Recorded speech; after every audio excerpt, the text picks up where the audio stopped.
Okay, welcome everyone. Good afternoon. Thank you for joining our panel discussion today on how generative AI has accelerated the need for data governance. My name is Lu Yan. I'm a product manager for Dataplex at Google Cloud. So very nice to meet you today. As you may know, Dataplex is Google Cloud's native offering for automating data management and data governance at scale. Dataplex provides unified metadata across distributed data, where you're able to perform search in a global and governed way. At the same time, Dataplex enables centralized security and governance and provides a range of data intelligence capabilities around data profiling, data quality, and lineage tracking. Give me one moment to grab the clicker.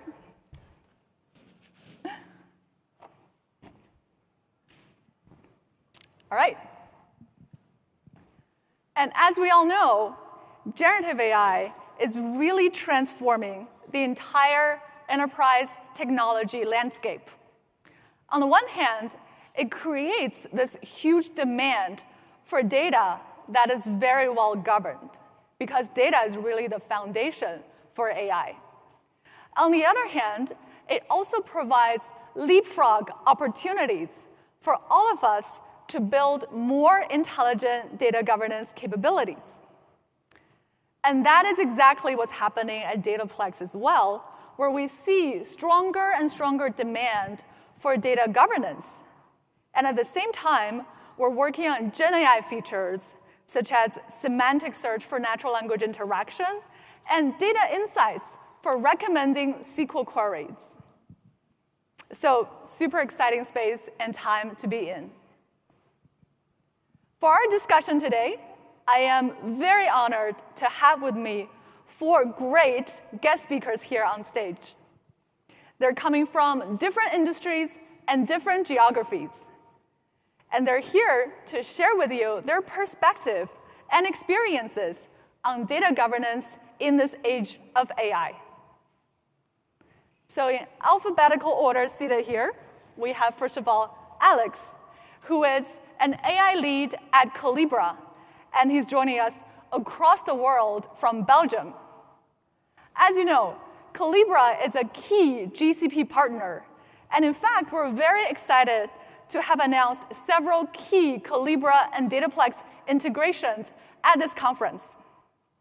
Specifically, that's the metadata sync from Dataplex to Collibra, including technical metadata, business metadata, and also table-level lineage for BigQuery.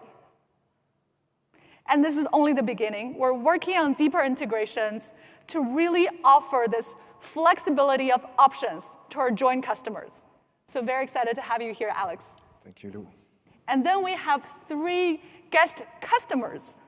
We have Barbara, who is joining us all the way from Argentina. Barbara is a senior manager of data and analytics at Mercado Libre. And this is a leading e-commerce platform in the Latin American market. And we have 2 guests coming from Canada. We have Jeff here, who is a managing director of data and AI governance at ATB. It's a well-established regional bank in Canada. We also have Ujjwal here joining us. Ujjwal is a senior director of data and machine learning engineering at Loblaw. And Loblaw is the largest retailer in Canada. So super excited to have all of you here today, and really can't wait to hear about your unique perspectives on our topic today. So to start with, could each one of you, in your own word, tell us a bit more about your role and what do you do at your company? All right. Hello, everybody. I'm Alexandre, AI lead here at Collibra. And what an introduction, Lou. Really nice to hear. I'm really glad to see with all of you. So I'm Alexandre. What do I do on a daily basis has changed over the past years. I'm 5 years at Collibra. I've been founding our data office together with our co-founder Stan, which was a big focus point because data products were just new back in the time. And then, of course, fast forward, because we only have 1 minute, in November 2022, suddenly those new Gen AI models are coming out. And that changed my whole kind of career path, because suddenly we found that in the data governance space, there was a way to automate data governance way better with generative AI by, for example, description generation. So awesome. That's a quick recap. Great. Hi, everyone. This is Barbara, Senior Manager of Data Culture and Governance at Mercado Libre. And in my role, the mission of me and my team here is to create and develop a sustainable data culture at our organization.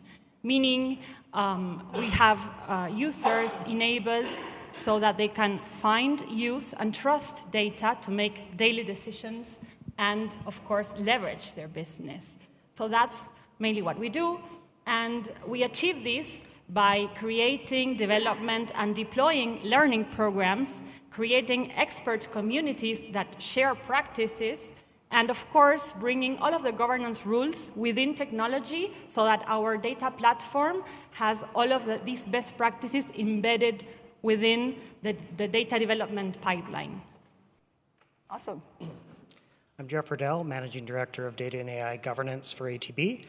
I manage a team that just successfully migrated a very ungoverned legacy on-prem data over to the Google product suite, leveraging both Calibra and BigQuery. So we're really excited with the news that we've just heard at this next session. And really looking forward to just sharing some of our thoughts and ideas and learnings that we went through during this exercise as well. Myself, Ujjwal Goel. I am the Senior Director of Data and ML Engineering at Loblaw. For those who don't know Loblaw is the one of the biggest retailers in Canada, and they are in every kind of business. We are into health and wellness, we are into food and groceries, fashion and beauty, payments and services. So our data space is one of the very complex data spaces. I'm most directly responsible for engineering, managing, governing, observing our data platforms. In the past, I have spent 20 years all in the data world. I'm super excited about AI and Gen AI in particular and its future. Amazing. So can't wait to hear from all of you. Now, the first question to kick off the discussion today, I would love to hear from all of you. How important is data governance to your company, and where are you exactly in this journey? And also, since we're talking about the age of AI, it would be great to hear about how do you think about data and AI governance together? Are they an integrated process for you, or are they separate processes? Let's start from Ujjwal. Sure, I can start. I personally see governance as primarily have 3 pillars. Can the data be discovered? Is the data trustable? Trustable means is the quality is high, are we observing the data, and is it secure? Means is it compliant, it's as per privacy, it's secured. And every organization have these 3 pillars at a high level. People explain it differently. We treat these high levels, these 3 pillars very seriously. And the model we have for data governance is primarily we have a COE, and from a more governance, laying out the rules perspective, and we do implementation from a hub and spoke model. While data governance was more about data assets till now, and everything regarding data asset and governing them, securing them, I think AI is more a deviation from data assets to how we are utilizing our data. Is it for what purpose we are using it? Is it ethical, legal? Is it compliant?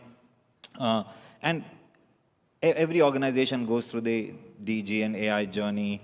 In Loblaw, DG is in the center of, or when I say DG, governance in the center of almost everything we do. We started as a function of our data quality when we were doing a big SAP implementations, and we have evolved during the course of last few years. And now we have reached a very mature stage from data governance perspective, and now we have started our evolution to AI governance, where we have our AI committee as well, where we are managing both data and AI governance. And we are not just looking the AI governance at a high level. We want more data, ML. For example, version controls. How do we do version controlling for our ML models? Are we watching our ML models? Are we really measuring these models? Over time, models will deteriorate. Like, they will not produce the output as they were producing when they were launched. So how are we calibrating them? How are we even first measuring them before calibrating them? So that's why it's very important for us to manage data and AI from a governance perspective, and that's what we are currently doing. That's awesome. Thank you, Ujjwal. For us, is one of the first guiding principles when we were looking at this big journey of migrating to Google BigQuery was really establishing a very defined data as an instrumental asset for the bank. And so we had to really go through a fairly significant culture change where it was very loosey-goosey is probably the easiest I'd say from a governance perspective. And we actually sort of pivoted the momentum to be very aggressive and having really strong data governance. And what we found is by going that path, is there was obviously a fairly significant culture change because we started to empower data owners, data stewards, that particular piece. But also is with the foundation and that rigor that we took place, is it naturally is allowing us to have really strong data quality for our consumers that are leveraging the governance aspect. I obviously have the AI governance aspect as well, and one of the other key things that we really wanted to focus on as we're looking at scaling AI is the responsible AI and the AI ethics practice. And so we actually leveraged a lot of the framework that we did from a data governance foundation perspective and sort of leverage that as we started to scale up our responsible AI piece in preparation for the ISO 42001 standard that we want to align to and lead by as well. And some of the huge benefits we've seen with that is that we've just introduced DLP for BigQuery, Google Workspace, Gmail and chat. And by having that strong foundation and leveraging products like the Dataplex product and Calibra, it really helped really make that a smooth transition as well. And so the cool part is with all of the things we've seen that next with Gemini and others, is that strong foundation really excites us with how we can accelerate and really leverage the generative AI growth that we're going to see in the next few years. Yeah, I really like how you emphasize you have to have a solid foundation first, right? And then everything else becomes easier. Well, in our case, Mercado Libre, like to set up a bit of the context, is the largest e-commerce platform in Latin America, where we have more than 54 million buyers last quarter and like more than 300 transactions per second going on our financial platform. So when we speak data, we really speak data at scale. That's big data for you. Yeah, right. And our data governance story, as you can see it now, our current strategy is really tied closely with what the story of our data mesh was, you know? We adopted this new decentralized production paradigm right now 3 years ago. And so through this paradigm, we enabled thousands of users within our companies that were struggling to make their data products go to production. Yeah. So as a core team, we were a bottleneck for most of you. I mean, for most of people who are trying to enable these products. And with the data mesh, what we could do is to leverage the data production ecosystem and enable all of these people to be able to publish their products. So more self-serve. Exactly. And there really were many mature teams that we had been farming them for many years. We had been training them and working with them. So they really knew already what governance looked like. Yeah. Specifically data governance, meaning data quality, cataloging data, understanding lineage, understanding the risks, understanding all of what data governance means nowadays. Yeah. So we really embedded our own data and analytics experience we had for the previous years, you know, into the technology. So we weaved all of our rules, all of our procedures and policies, what usually data and analytics teams do for people who don't really do data and analytics on a daily basis. So that makes it very easy for them to use. Right. Our main key idea here is to accelerate productivity and enable anyone at the company to make better decisions using all of our data assets. So that's mainly our story. That's awesome. Including AI right now, within all of these policies and within this strategy was almost a no-brainer for us, because it's a complete cycle. Data is fueling AI, and AI is also fueling data. We are being able to enhance as well our data governance strategies, our data governance rules, completing descriptions, all of that. So really, that's where we are right now. Yeah, that's an amazing story that you shared, and I really love how you mentioned all the enablement and the groundwork you have prepared in advance, right? So you have the centralized but also distributed model at the same time, where you have central oversight guardrail, but each teams are enabled to do their own self-serve, owning their own data lifecycle from end to end. So that's a really great architecture. Alex, please. Yeah, and just in the prep session, Barbara was sharing with me how many users they have. Like, it's really impressive. Yeah, the numbers, awesome. So, of course, this question is going to be a little bit different as from a governance perspective. Like, we've been in the data governance space already for 15 years now, so it's our bread and butter. Yeah. I think we have the largest market share over the kind of Fortune Global 500 in types of customers that we have. Yeah. So a lot of people are using Colibra for it. Yes. But of course, I fully agree with what you said, Jeff. Like, we really need to have good data foundations in order to really have it prepared for AI. And in the context of AI governance, we've been hearing a lot of our customers, and we've been working a lot together these past years and months together with Google. Yeah.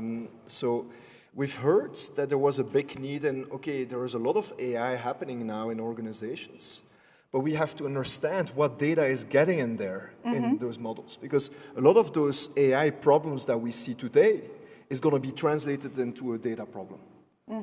Like, they're so tightly intertwined, right? Exactly. Yeah, two sides of the same coin. Just twins. Yeah. And twins, like, they look alike, but they have to collaborate in order to do something Don't together. Fight. They don't have to fight to be in a happy family. Exactly. So there it's very important to really understand that interconnection and understand what data gets into what model, what privacy aspects do we have with it, what risks do we have linked to it, and the data quality, for example. Legislation is also a very important one to keep track of. Yeah. Now that there is this boom with AI that is getting into capabilities that we've never seen before. Yeah, that's awesome.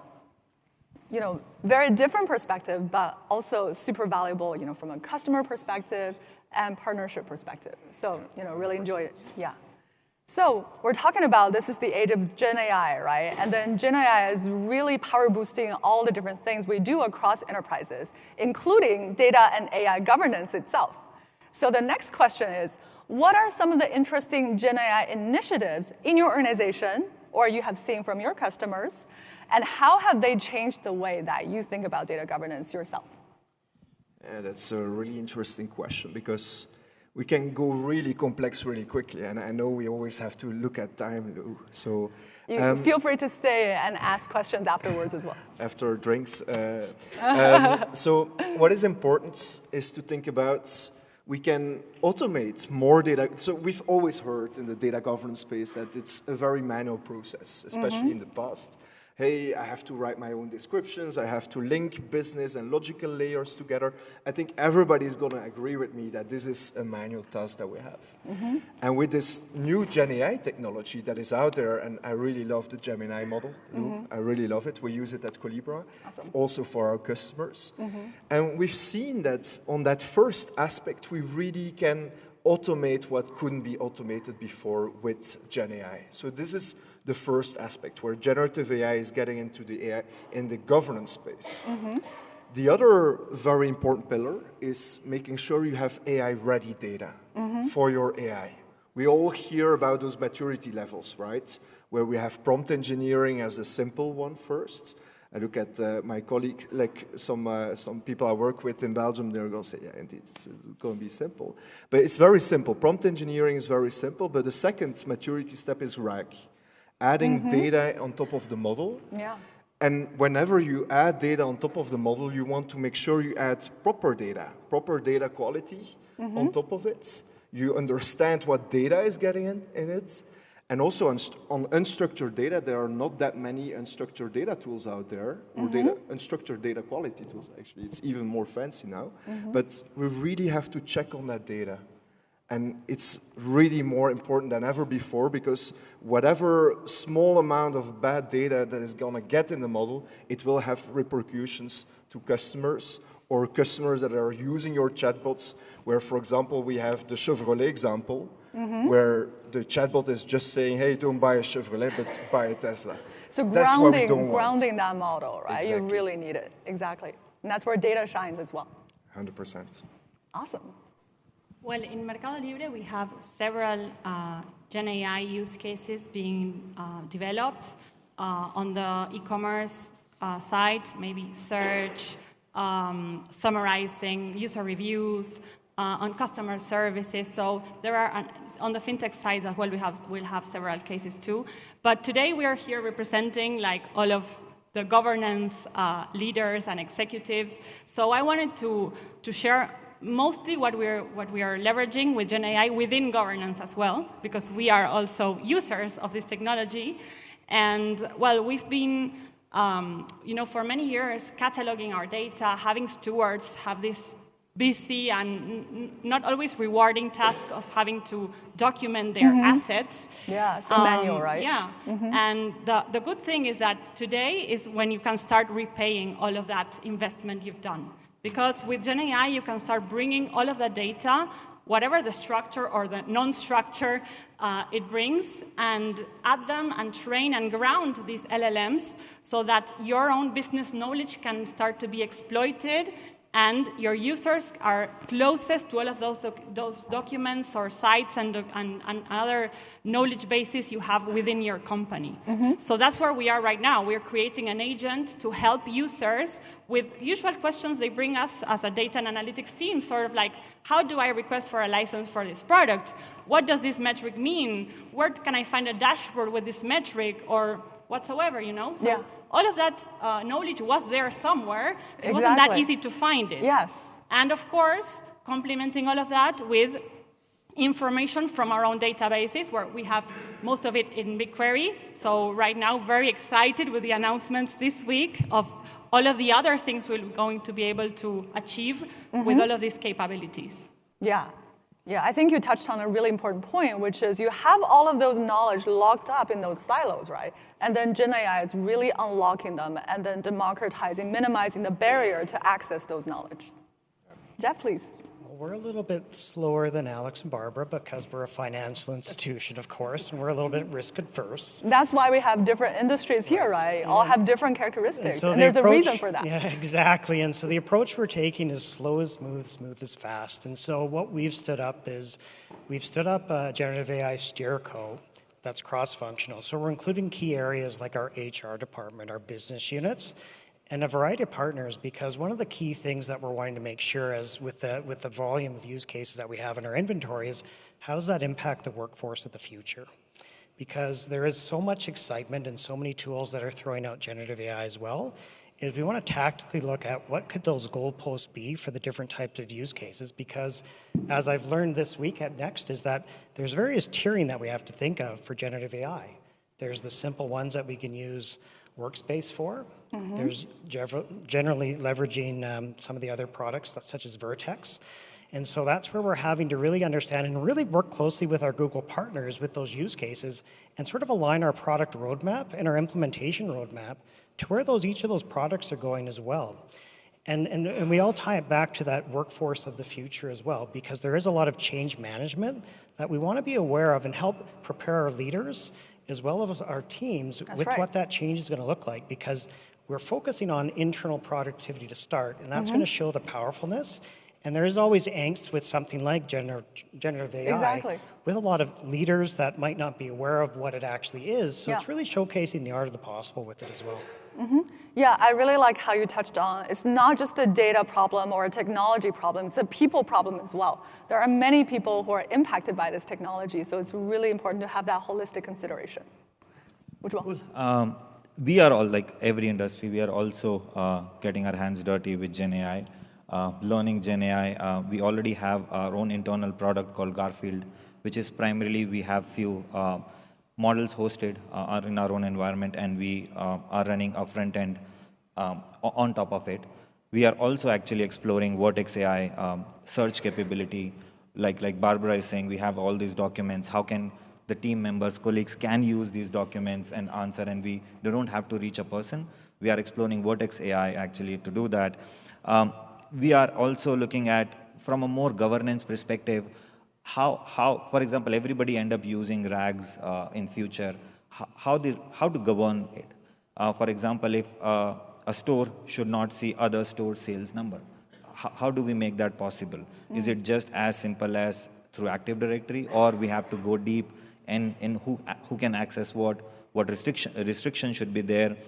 And although we are already in this journey, but we do understand some concerns regarding Gen AI as well. It's not just exposing our data to Gen AI, it's also like how are we prompting? Is via prompting itself, if somebody prompts PII, like what is happening with that information? So we are very careful about how we play with Gen AI.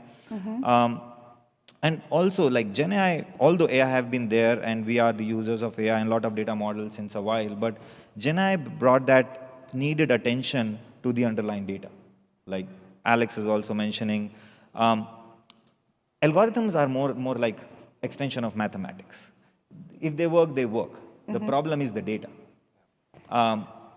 It is the data which, if it's not high quality, it has its own errors and biases. It will creep into the model biases as well. So we have started looking more from a governance perspective. How can we even go further in observing our data, controlling and expecting it to be very high quality?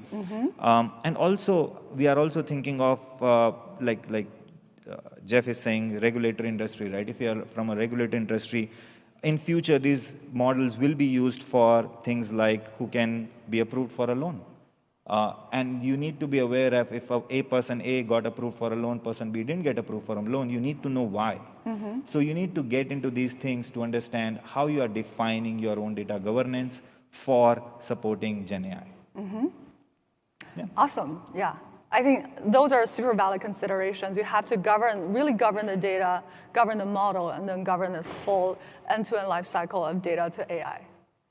So last question, before we open it up to the audience for your Q&A, is since we're here at GCP Next, we'd love to hear from you. How has Google Cloud helped you along your journey of data and AI governance? And what are some of the benefits and surprises you have seen? Sure. This is one of my favorite questions.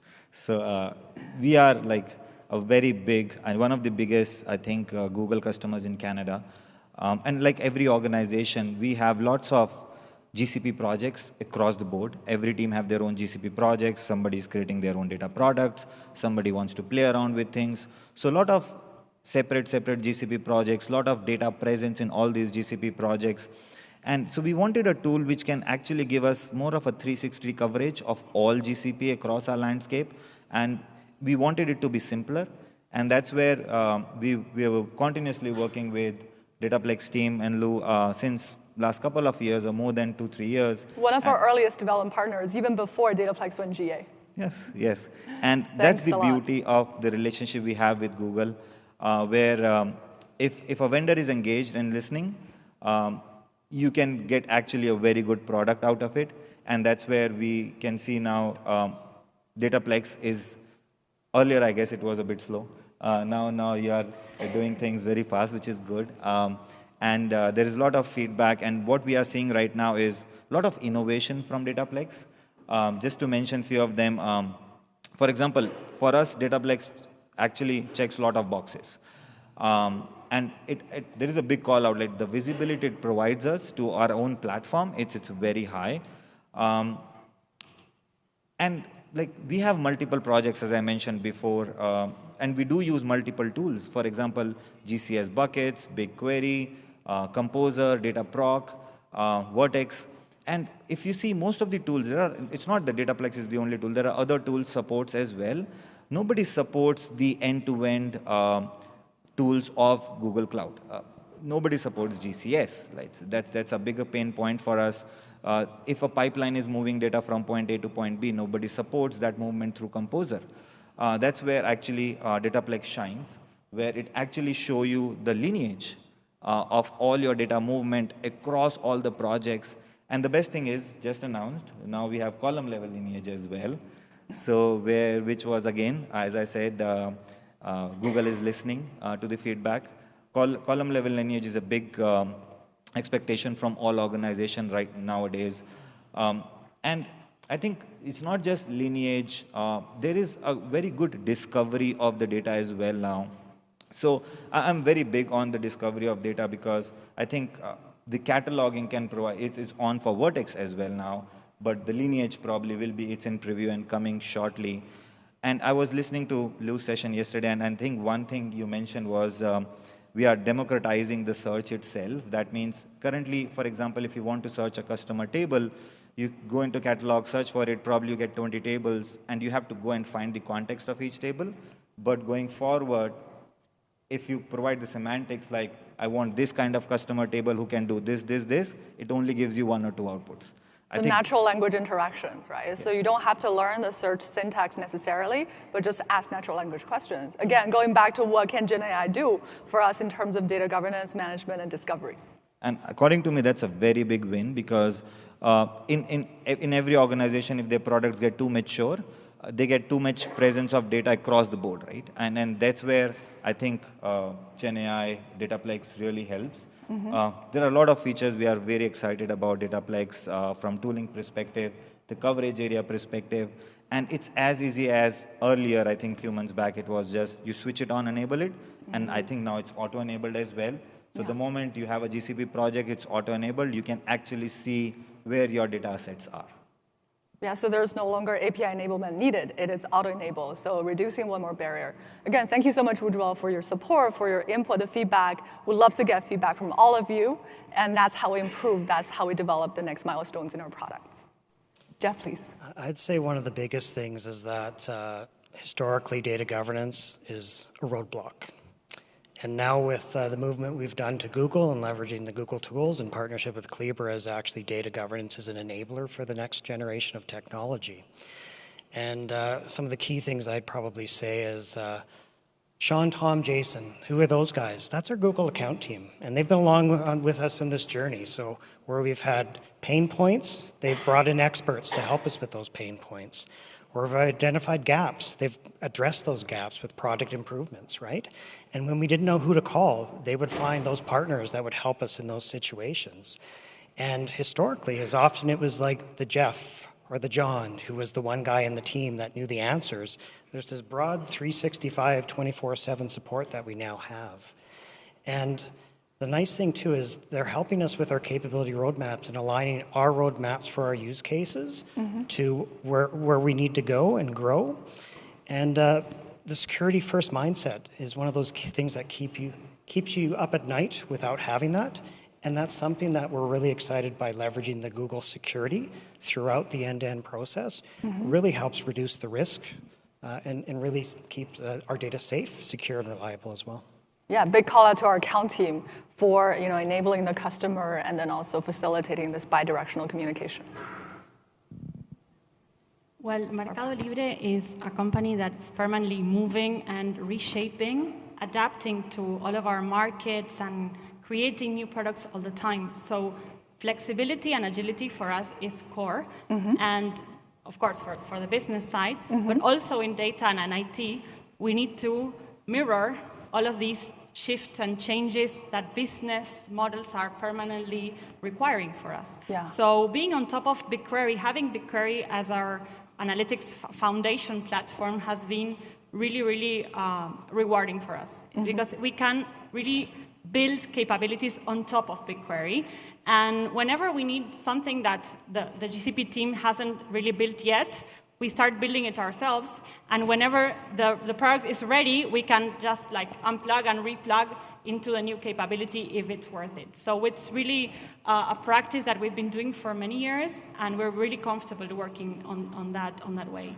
We first introduced BigQuery when we had to migrate from our legacy analytics platform. Then we started adding other products such as Looker.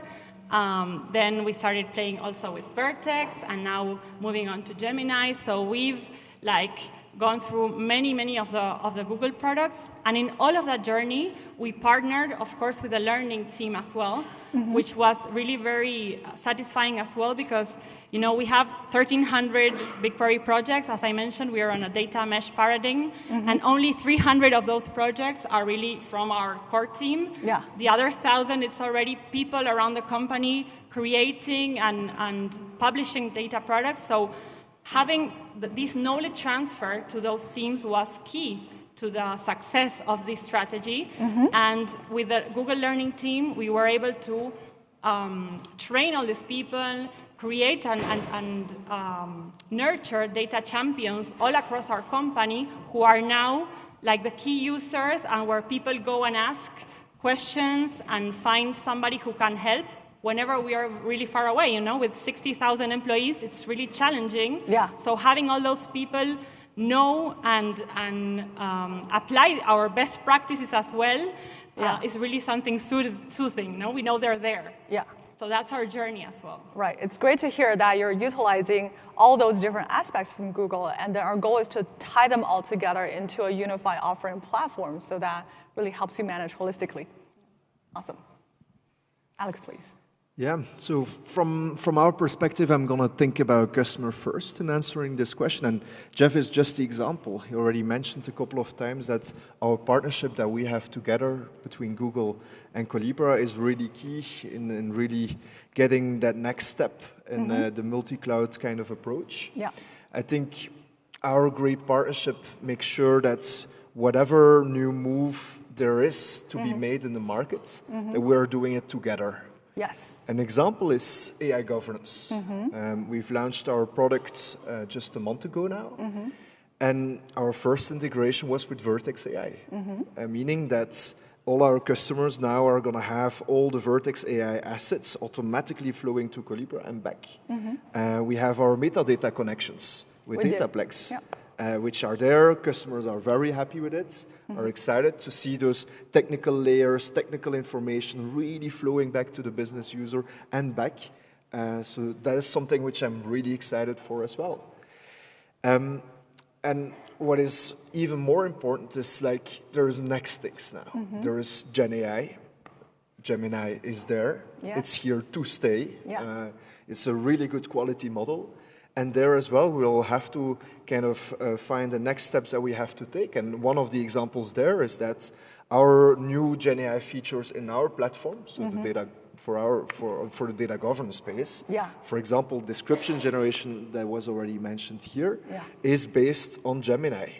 Gemini is there fueling, making sure that descriptions are being created. We're all really tightly integrated behind the scene as well. Exactly. For columns, like in the past, columns would be there and you would have to describe them manually. Now it's just being proposed, let's just suggest it in an automatic way, and you just have to click save, save, save. Yeah. So that is just the beauty of our big partnership, and exactly. I have to say, like, we are getting fully ingrained with Google right now. We have such a great partnership in this kind of multi-cloud environment with all of this AI floating around. So thank you for that. No, thank you, Alex. I think there's so much opportunity in front of us regarding this partnership, right? I've met so many joint customers. And then, this is only the beginning. What we're working on are deeper integrations to really bring together the best of both worlds to offer to our customers.